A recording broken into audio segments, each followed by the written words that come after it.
The Crawlspace clearance thumb rule sets the minimum vertical space needed under the floor to allow safe access, maintenance, and code compliance. Most building codes require at least 18 inches of clear vertical space under girders as a baseline, but practical maintenance and system access usually call for 24 to 30 inches to work comfortably. Measure from the lowest point of the finished ground to the underside of the floor joists and include any suspended ductwork or piping when planning clearance. If your site has less than the practical range, consider raising the floor on piers or lowering the crawlspace grade, and be sure to regrade drainage to avoid creating new moisture problems. Where insulation is needed on the underfloor, allow extra clearance so installers can place blanket or rigid insulation without compressing it, which reduces thermal performance.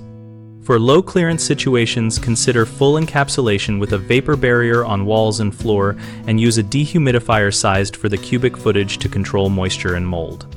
Always verify local code requirements before you build or modify, because individual jurisdictions may have specific minimums for access, ventilation, and mechanical equipment placement.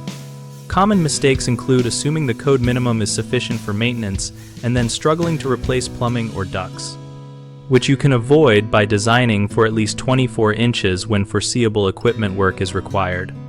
Another pitfall is neglecting insulation and duct clearance, leading to compressed insulation and reduced efficiency. Leave a small gap so installers can fit materials without crushing them.